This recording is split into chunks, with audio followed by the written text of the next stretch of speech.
시간에는 숙종과 그 시대에 대해서 살펴보기로 하겠습니다. 숙종하면 당연히 장희빈이 많이 떠오르죠. 거기다가 인현왕후, 여성들이 많이 떠오르는데 그만큼 숙종 시대에는 당쟁이 치열하게 전개되면서 또 왕비들도 당쟁과 긴밀하게 연결되었다는 이런 사실을 반영을 하고 있습니다. 그리고 이 숙종 시대에는 상평통보가 전국에 유통이 되었다라든가 그 어부 출신 안용복의 그 등장이라든가 또 백두산 정계비 사건 등 여러 가지 그 많은 사건들도 있었던 시대가 숙종 시대였습니다. 숙종은 46년간 오랫동안 그 제의를 했죠. 그 기간 동안 많은 업적을 남겼는데 이번 시간에는 숙종 시대의 여러 당쟁들과 또 뭐 백두산 정계비 사건 또 이 사육신의 복권과 같은 이런 정치, 문화적인 상황들에 대해 소개하기로 하겠습니다.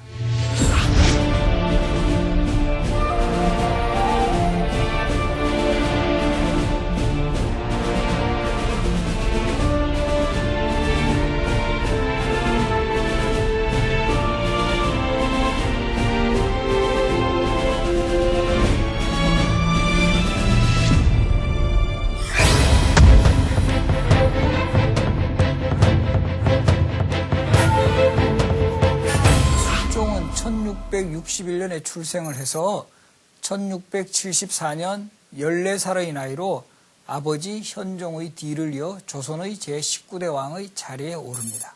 그런데 이 숙종이 왕에 오르는 과정에서는 상당히 이제 주목할 만한 점이 있는데요. 바로 숙종은 현종의 유일한 아들이었습니다. 장남이고 오래간만에 정말 장남이 또 왕위를 계승한 그런 사례가 되었는데 이 조선시대 역대 왕 27명 중에서 장자로서 왕위에 오른 왕은 7명밖에 없었다 그랬어요. 그런데 그 중에서도 이 장남 출신의 왕 중에서 오랫동안 제의를 했던 왕이 바로 숙종입니다. 46년간 제의했습니다. 그야말로 이 장자 프리미엄을 마음껏 누렸던 왕이라고도 볼 수 있는데 14살의 왕에 올라서 정확하게는 이제 그 60세 때 승하를 하게 되죠. 그런데 이렇게 결국 숙종이 그럼 현종의 장남이라는데 그럼 왕비는 현종의 그 왕비였던 명성황후라는 분이 있었어요. 그래서 또 왜 이것을 또 제가 거론했냐면 이 명성황후를 주목해 볼 필요가 있는데요. 이 명성황후는 조선의 왕비 중에 유일하게 상관왕, 제가 이게 상관왕이라고 표현을 했는데 우리가 보통 왕비가 되려면 처음엔 뭐가 돼야 되죠? 세자빈이 돼야 됩니다. 그죠? 세자빈이 되었다가 그 자신의 남편 즉 세자가 왕에 오르면 왕비가 되고 그 다음에 아들을 또 낳아야 되고 그 낳은 아들이 왕에 오르면 뭐가 되죠? 왕대비가 됩니다. 그다음 그러니까 세자빈, 왕비, 왕대비. 요 상관왕의 코스를 거친 왕비, 조선의 왕비 몇 명쯤 될 것 같아요? 그래도 꽤 여러 명 되지 않나? 그 정도 못할까? 그 정도 하기 쉽지 않습니다. 유일하게 한 분입니다. 명성왕후. 우리 고종의 왕비도 명성왕후라고 하시지만 한자가 달라요. 이분 명성왕후는 현종비 명성왕후고 성씨는 청풍 김씨이십니다. 그러니까 이 숙종은 정말 오래간만에 왕실의 축복 속에서 왕이 오른 왕이에요. 이 장자 출신이 왕에 오르는 경우 그리고 또 어머니가 살아생전에 왕에 오른 그러니까 상당히 이런 좀 힘을 실은 상황에서 왕위에 올랐다 이렇게도 볼 수가 있죠. 그래서인지 숙종도 상당히 어린 나이에 왕위에 올랐어요. 14살이거든요. 근데 보면 숙종에 대한 이미지는 우리가 되게 어리다는 이미지가 별로 없습니다. 12살에 왕위에 오른 단종과 대비해보면 불과 2살 차이밖에 나지 않는데 뭐 드라마라든가 뭐 소설도 마찬가지예요. 단종을 항상 생각할 때는 거의 초등학생이 일단 뭐 드라마라면 캐스팅이 돼요. 아주 어리고 조금 여리여리해보고 좀 불쌍해 보이는 그런 인물이라면 숙종은 2살 차이밖에 안 되는데도 뭐 드라마나 영화 같은 거 보면 항상 뭐 수염도 이미 나 있는 그런 상태에서 왕위에 오른 경우가 많아요. 이런 것이 우리가 가지고 있는 좀 선입견 같은 거예요. 왜 그러냐면 숙종은 그만큼 제위 기간이 오래됐고 나중에는 뭐 장희빈, 인현왕후, 뭐 인원왕후 할 것 없이 많은 왕비들 또 나중에는 그 영조의 생모가 되는 숙빈 최씨하고도 이렇게 인연이 있죠. 그죠? 그러니까 되게 노성한 이미지로 본다라는 거예요. 그러나 숙종은 상당히 어린 나이에 왕이 올랐고 원래는 20살까지는 왕실의 어른이 특히 대비가 수렴청정을 하게 돼 있지만 숙종은 그런 과정도 거치지 않았어요. 상당히 즉위하는 때부터 숙종에게 힘을 실어준 겁니다. 그래서인지 숙종은 즉위 직후에도 크게 이제 강심장 숙종의 면모를 드러내는 그런 발언을 합니다. 그건 뭐냐 하면 숙종이 왕위에 올랐던 1674년은 갑인예송이라 그래가지고 예에 대한 해석을 둘러싸고 서인과 남인이 치열하게 당쟁을 벌였던 그런 시대예요. 그리고 결과적으로는 갑인예송의 결과 이 남인들이 결국 정치적으로 승리를 하게 됩니다. 그래서 보면 인조, 효종, 현종까지 이르는 시기를 보면은요, 서인이 계속 집권 여당이 되고 남인이 야당으로 남인은 별로 이제 권력의 핵심에 들어서지 못하다가 바로 요 1674년 갑인예송 때 남인들이 정말 반짝 권력을 잡아요. 이렇게 남인들이 권력을 잡게 되는 갑인예송에서 남인들이 주장한 핵심은 효종이 바로 왕이다. 왕이니까 장자로서의 어떤 상복을 입어야 된다는 이런 논리를 내세웠고, 그 당시 서인은 효종은 왕이긴 하지만 어차피 소현세자의 동생이니까 둘째 아들이다라는 차남의 입장을 내세우다가 결국은 이게 요즘 표현을 하면 약간 괘씸죄에 걸리는 거예요. 이 왕권을 높이는 게 아니거든요. 이 왕보다는 차남의 입장을 내세웠던 서인들의 논리가 무너지면서 이때 남인들이 정치적 승리를 거두는 게 갑인예송이고, 이때 서인의 학문적 사상적 영수가 바로 송시열이었는데, 그래서 숙종이 14살의 왕위에 오르자마자 이런 지적을 합니다. 송시열이 예를 잘못 해석했다, 이런 표현을 썼어요. 그 당시 송시열이란 인물은 이미 조정의 최고 원로 대신입니다. 바로 이 숙종으로 친다면 거의 증조 할아버지죠. 인조부터 시작해가지고 인조, 효종, 현종에 이르기까지 최고의 대신으로 활약했던 그런 인물에 대해서 송시열이 예를 잘못 해석했다고 하니까 당시 당의통략의 기록에 보면 많은 사람들이 숙종에 대해서 벌벌 떨었다라는 기록이 있을 정도로 아주 어린 나이지만 그야말로 송시열에게 대적하는 강심장의 이미지를 보여줬고, 결과적으로 이 두 사람의 악연은 송시열에게 숙종이 사약을 내리는 것으로 귀결이 됩니다. 그래서 이런 예송의 국면에서 바로 곧 예송 논쟁이 활발하게 전개되던 그 시대에 왕위에 올랐던 숙종.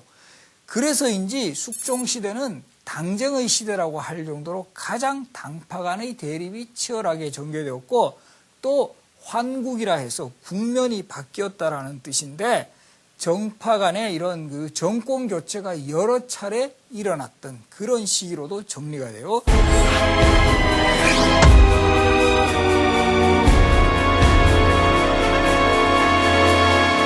숙종시대 당쟁의 어떤 치열함을 잃는 또 하나의 용어들이 경신한국, 기사한국, 갑술한국입니다. 이건 다 연대별로 이야기를 합니다.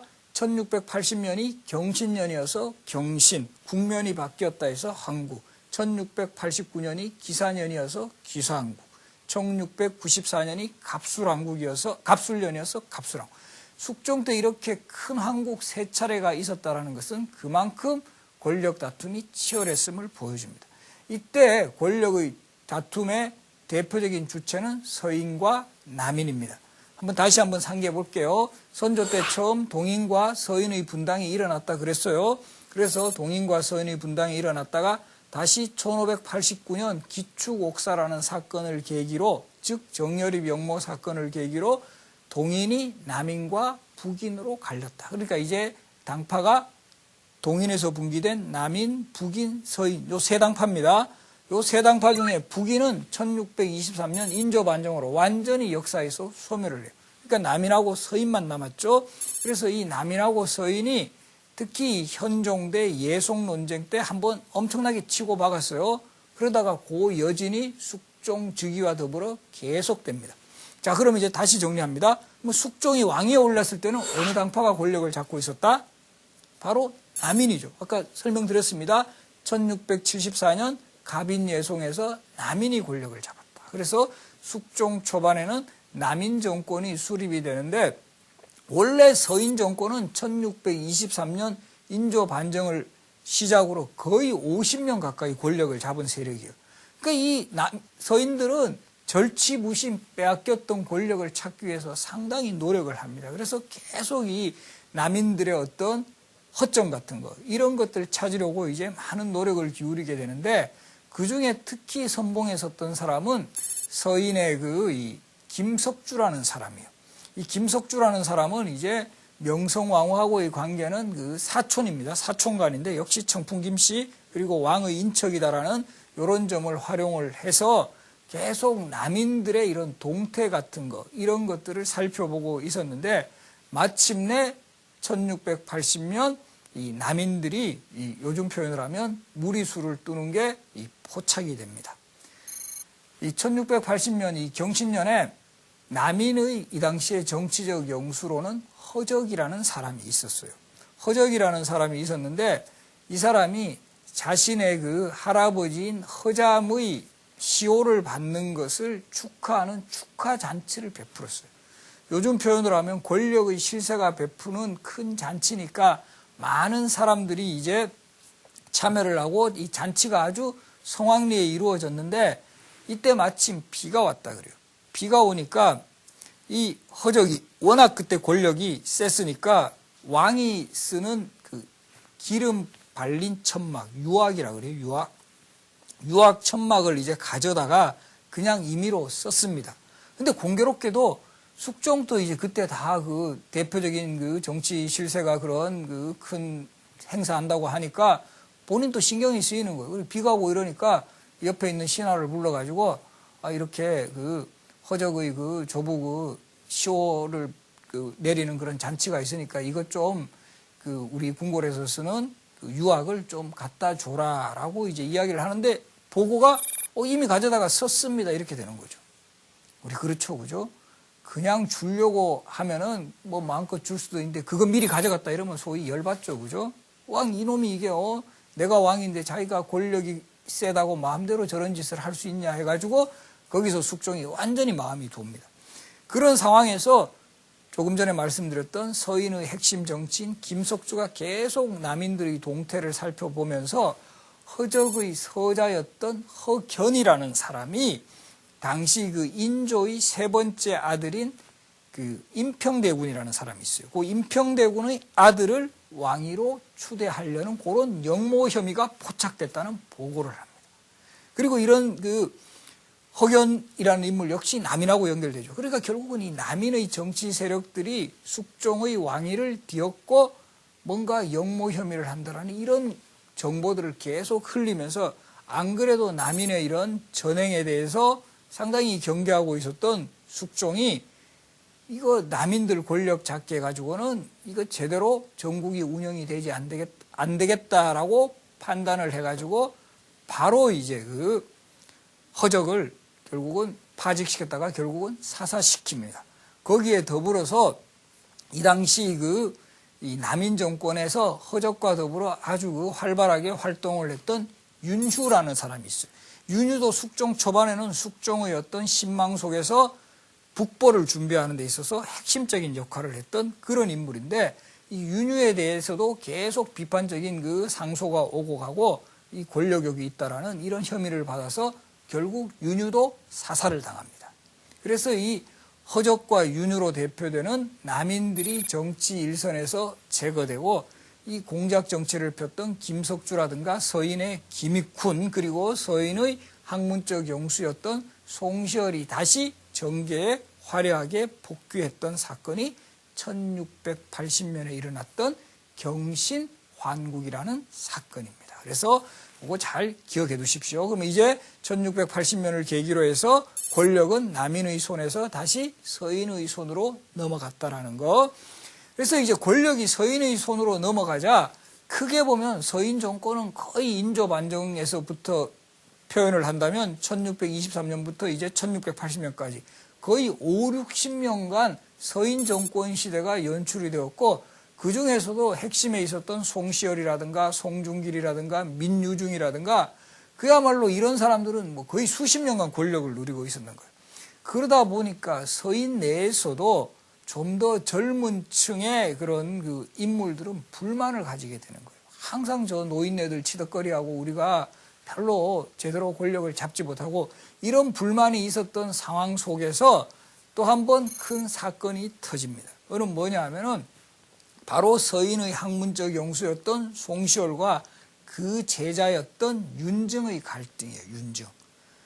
그래서 이 갈등이 있게 된 계기가 된 것은 윤증의 아버지가 윤선거라는 사람입니다. 우리 그 국문학으로 유명한 윤선도하고는 관계없는 윤선거라는 사람인데 이 윤선거가 송시열하고 아주 절친했던 친구였고 하니까 아버지 윤선거가 돌아가시자 윤증이 아버지의 묘갈명을 부탁을 해요.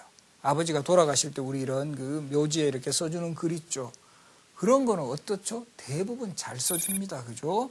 우리 여기 여러분들 지금 한번 가보세요. 무덤의 비석 같은데 이렇게 누구 이제 그 사람의 일생을 쓴 글에 이 사람은 어릴 때부터 성질이 고약하고 뭐 남을 잘 때렸으며 이런 거 쓴 거 하나도 없습니다. 조금 그런 사람이면 성격이 조금 강하셨으나 남에게 뭐 베풀기를 좋아했고 좋은 말만 쓰죠. 그래서 당연히 그런 걸 기대하고 윤증이 송시열에게 묘갈명을 부탁을 했는데 생각보다 좋게 써주지 않은 거예요. 거기다가 치명타가 된 게 뭐냐 하면 윤선거에게는 상당히 이제 좀 감추고 싶은 비밀이 있었는데 그건 뭐냐 하면은 1636년 병자호란 때 사실은 그 인조 일행은 남한산성에 피난 갔지만 왕족과 신하들 상당수는 강화도에 피난을 갔어요. 그래서 이 강화도에 피난을 갔다가 결국 강화도도 청군의 그 공격에 의해 함락이 됩니다. 그래서 이 청나라 군대에 의해서 함락이 되는 상황 속에서 많은 사람들이 자결을 해요.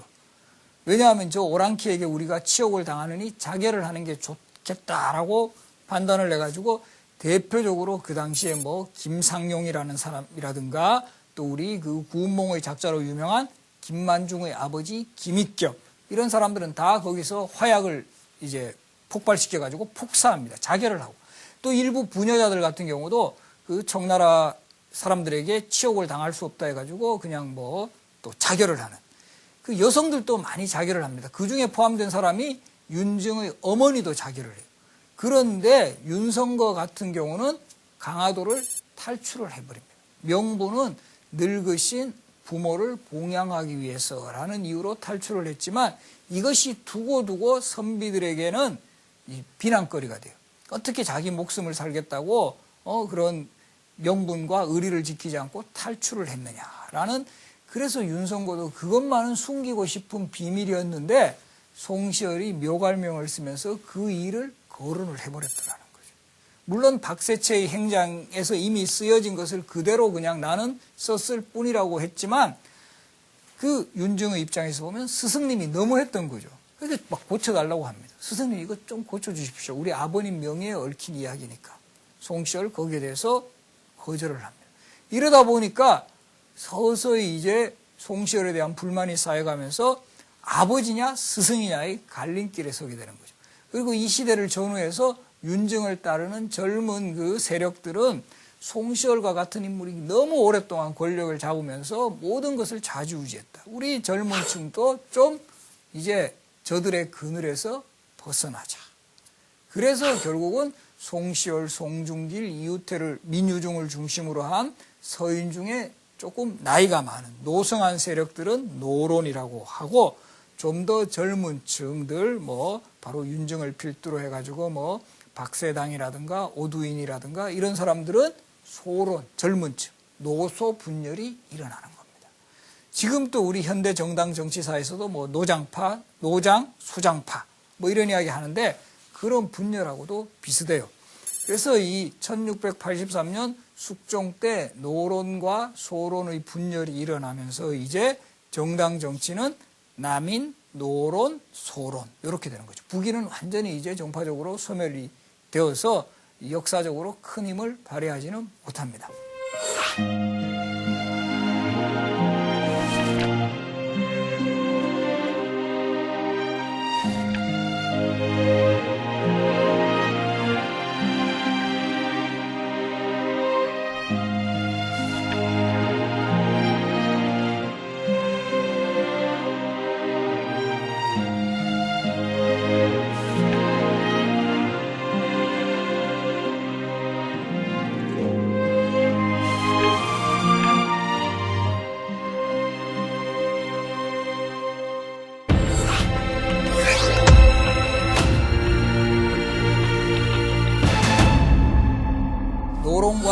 소론 그리고 이제 남인으로 분열되면서 정파의 분열, 즉 당정은 더 격심화됩니다.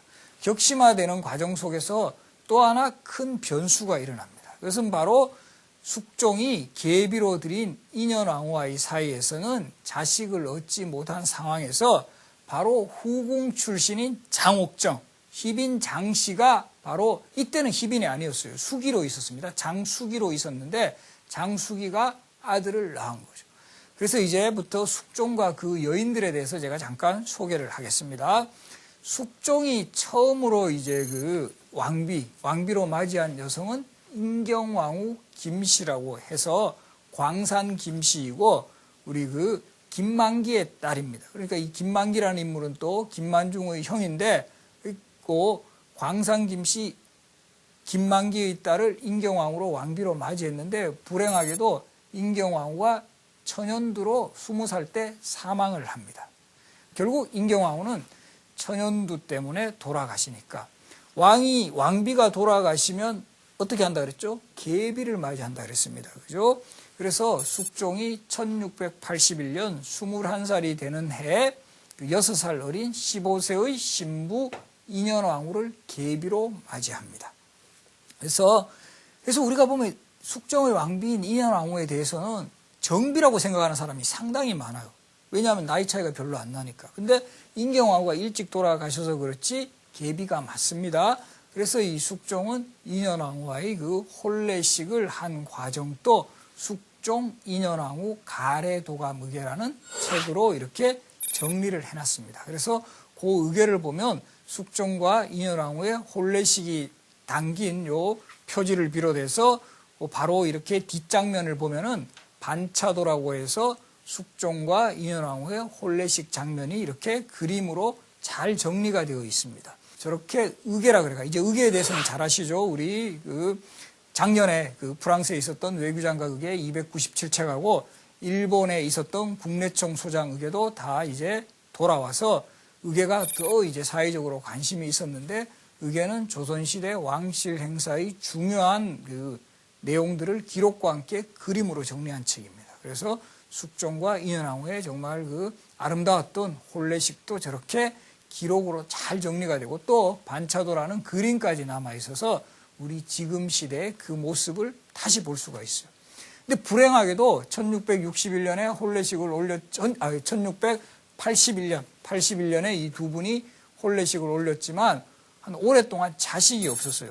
그 과정에서 숙종은 후궁을 몇 명 들이는데 그 중에 이제 가장 총애를 받았던 수기 장씨, 바로 장희빈, 나중에 희빈으로 승격하죠. 그래서 보면 조선시대 왕이 정식 왕비가 있을 때는 아무리 자기가 잘나도 후궁의 지위를 벗어날 수가 없어요. 그래서 후궁 중에 가장 품계가 높은 사람이 빈이에요. 빈. 우리 여러분들 드라마 보면 좀 헷갈려요. 뭐 어떨 때는 소용, 수기, 소원 이러는데 이것도 한번 정리해 드리겠습니다. 그래서 후궁 중에서 제일 품계가 높은 사람을 빈이라고 그래요. 빈. 빈은 정일품입니다. 영의정하고 똑같아요. 그래서 빈, 그 다음에 종일품이 귀인, 그 다음이 소이, 수기, 소용, 수경, 소원, 수권까지. 수권이 종사품입니다. 그래서 빈 정일품부터 수권, 종사품까지 이렇게 다 계급이 있어요. 그러면 후궁의 품계는 어떻게 정하느냐? 한 방입니다. 아들 낳으면 됩니다. 아들 낳으면 쫙 올라갑니다. 초고속 승진을 하는 거죠. 그래서 드라마 보면 뭐 장수권, 뭐 엄소용 이런 거. 그래서 이거 외우기 되게 헷갈리시는 분은 의용원으로 외워두세요. 그리고 소와 수군 교차를 해요. 그러니까 빈귀는 요건 딱 외워두시고 의용원이니까 소이, 수기, 그 다음에 소용, 수경, 그 다음에 원, 소원, 수권 이렇게 외워두시면 나중에 드라마 같은 거 볼 때 좀 더 즐겁게 볼 수가 있어요. 그래서 그 희빈 장씨가 이제 후궁 출신으로서 1688년에 아들을 낳아요. 왕자를 낳습니다. 그러니까 숙종이 너무 기쁩니다. 첫 번째 왕비였던 인경왕후하고 사이에서도 자식이 없었고 계비로 들었던 인현왕후와의 사이에서도 7년간 자식이 없어가지고 내가 큰 문제가 있는 게 아닌가 이렇게 생각하던 시점에 아들이 딱 나오니까 너무 기쁘고 즐겁죠. 그래서 후궁 소생이건 뭐건 그대로 후계자로 책봉을 한다. 원자, 앞으로 이 아들이 나의 뒤를 잇게 하겠다라고 원자로 책봉을 하려고 합니다. 그러니까 이제 반대하는 세력들이 막 생겨요. 특히 서인들. 바로 여기 인현왕후라는 인물의 아버지는 민유중이라는 사람인데 민유중이 아주 송시열하고 매우 절친하면서 서인의 핵심이었어요. 그러니까 서인의 사실은 지원을 등에 업고 왕비가 된 인물이 인현왕후거든요. 그러니까 인현왕후는 서인의 정권을 뒷받침해주는 중심축이 되기도 했어요. 그리고 또 여기서 우리가 중요하게 하나 읽어볼 것은 1623년 인조 반정을 성공시킨 서인 세력들이 그 당시에 구호로 내건 게 뭐냐 하면 무실국혼 숭용살림이라 그래가 국혼을 잃지 말자. 그러니까 왕실의 혼인은 철저하게 우리 서인 세력들이 잡아야 된다. 그래서 그런지 인조, 효종, 현종, 숙종을 거칠 때까지 다 왕비들이 서인의 명문과 자녀들이 왕비가 되었다라는 거죠. 그만큼 그래서 서인 정권은 더 공고해질 수도 있었다. 이렇게도 볼 수가 있어요. 그래서 어쨌든 이 민유정의 딸인 인현왕후는 서인을 대표하는 핵심 세력인데 결국 장희빈의 아들을 왕자로 책봉해버리면 인현왕후에게는 가능성이 없는 거죠. 그런데 이때 1688년이라고 해도 인현왕후 나이 아직은 23살밖에 되지 않아요. 그래서 이 인현왕후의 나이가 어리다라는 걸 이유로 해서 숙종이 이 너무 성급하게 장희빈의 아들을 원자로 책봉하는 이것을 취소하라는 그런 그 상소문을 서인들이 막 올리기 시작합니다. 이건 부당하다. 정식 왕비가 아직 엄연히 살아 계시는데 왜 그 후궁의 아들을 왕비로 후계자로 삼느냐라는 이런 주장. 그 주장에 가장 총대를 맸던 인물이 바로 서인의 정치적 학문적 영수였던 송시열이었습니다. 송시열이 계속 상소문을 올립니다. 뭐 수십 장, 수백 장 올려요. 그러니까 예전에도 상소문은요, 하나 올리고 이게 또 채택이 안 되면 다시 써서 올리고 그러는 거 아닙니다. 미리 쫙 써놓습니다. 미리 써놓고 안 될 걸 예상해가지고 계속 올립니다. 계속 이 원자의 책봉을 반대하는 그 상소문을 올리니까 숙종도 이제 화가 나는 거죠. 내가 왕인데 저렇게 송시열이 무슨 왕이냐. 내가 훨씬 영향력이 있어야 되는데 저렇게 신하들이 설치니까 이건 안 되겠다. 그리고 이제까지 서인들이 너무나 권력을 오랫동안 잡았기 때문에 왕을 무시한다. 이렇게 판단을 했죠. 그리고 14살부터 숙종은 강심장이라고 그랬습니다. 그야말로 학문의 최고 원로인 송시열하고 맞설 수 있는 그런 배짱도 분명히 있었던 것 같아요. 이게 쉽지 않습니다. 그 당시 1689년에 송시열이 83세의 고령이었고 국가의 최고 원로쯤 되는 인물인데 바로 유배를 보냅니다. 제주도에 유배를 보내죠. 제주도에 유배를 보냈다가 그 유배지에서도 계속 송시열의 상소문이 올라오니까 숙종을 비판하는 상소문이 올라오니까 결국은 사약을 내립니다. 1689년 정읍에서 결국 송시열은 사약을 받고 83세라는 그 당시로 치면 상당히 긴 생애죠. 긴 생애를 이제 마감을 하게 되는데